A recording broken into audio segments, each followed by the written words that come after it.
Have you ever noticed how the people who seem to need you the least are the ones you think about the most? How the friend who doesn't text back immediately somehow occupies more mental real estate than the one who responds within minutes? There's something deeply unsettling about this pattern, isn't there?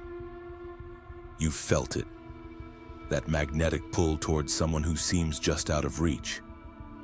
That inexplicable attraction to the person who doesn't chase your approval. While everyone else is performing, competing, and desperately trying to be seen, there's this one individual who simply withdraws, and suddenly they become the most interesting person in the room. This is not coincidence. This is psychology, and Carl Jung understood it better than anyone. Stop and think. How many times have you made yourself completely available to someone, only to watch their interest fade? How often have you been the friend who always says yes, the partner who's always there, the person who drops everything at the first sign of need? You tell yourself it's love, you call it loyalty, but deep down you know the truth. The more available you become, the less valuable you appear. This happens because your brain is wired for scarcity. When something is abundant, it loses its psychological weight. When something is rare, it becomes precious. Your constant presence doesn't demonstrate love. It demonstrates desperation. Your endless availability doesn't show care. It shows a lack of boundaries, a fear of being alone, a terror of being forgotten. But here's what really happens when you're always there. You become invisible. People stop seeing you because they stop having to look for you. You're like wallpaper, present but not noticed, there but not appreciated. Carl Jung discovered something profound about human psychology. We are unconsciously attracted to what we cannot fully possess or understand. He called this the shadow, the parts of ourselves and others that remain hidden, mysterious, and just out of reach. When you integrate your shadow, when you accept the parts of yourself you've been taught to hide, something extraordinary happens. You stop performing, you stop pretending, you stop desperately seeking approval. And that authenticity, that raw, unfiltered realness, becomes magnetically attractive to others. Jung believed that those who have done the work of shadow integration radiate a different kind of energy. They don't need constant validation because they've learned to validate themselves. They don't fear being alone because they've made peace with solitude.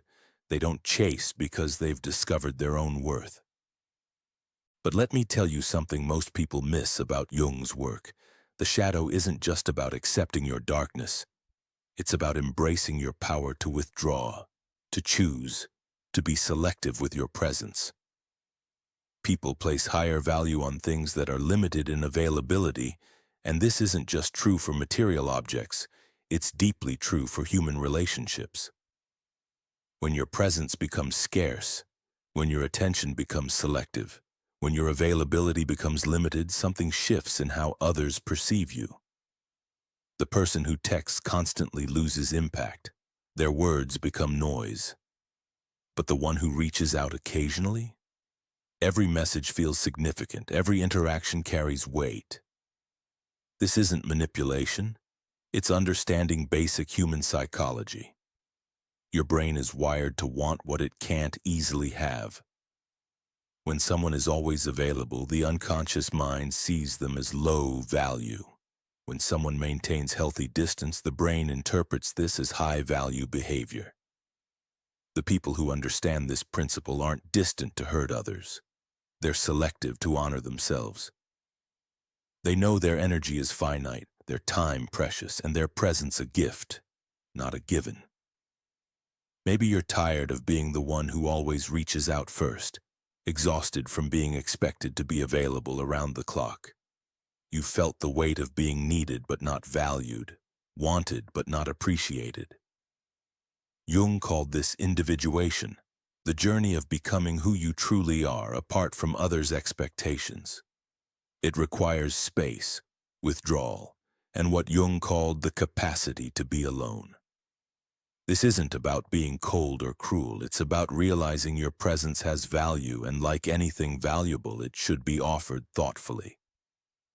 When you withdraw strategically, your absence creates curiosity, which breeds interest and attraction. Your scarcity forces others to invest in you, as people value what they have to earn more than what's freely given. Your boundaries show self-respect, signaling others to value your time and energy too. Here's the truth that changes everything. The less you need others' approval, the more magnetic you become. When you stop performing, stop people-pleasing, and stop being available to everyone, you start attracting the right people, those who appreciate your authenticity rather than exploit your availability.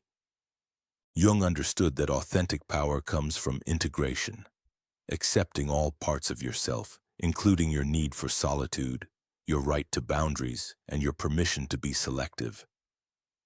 When you embrace this completeness, you stop radiating neediness and start emanating self-possession. People with integrated presence don't withdraw out of fear, but out of choice. They don't create distance to manipulate, but to honor their authentic nature. Perhaps you are experiencing this now. Tired of being taken for granted, exhausted from giving more than you receive, and ready to reclaim your value by understanding your worth. It's time to stop begging for attention and start commanding it naturally. Not through games or manipulation, but through the psychological truth that scarcity creates value and authenticity creates magnetism. By combining Jung's insights about shadow integration with the reality of scarcity, you unlock a new way of being. You stop chasing and start choosing. Stop performing and start being. Stop depleting yourself for others' approval and start investing in your own wholeness. This is your invitation to step into the power of your presence, to recognize that your energy is sacred, your time precious, and your attention a gift to be given consciously. When you understand that your value rises as your presence becomes rare, you stop seeking connection desperately and start cultivating meaningful relationships. You stop being everyone's option and start being someone's priority. The way forward isn't about being unavailable, but about being intentionally available. Not about withdrawing, but engaging from a place of choice. Your magnetic presence awaits, but it asks you to step back, integrate your shadows, and embrace the truth that what is rare becomes precious and what is authentic becomes irresistible.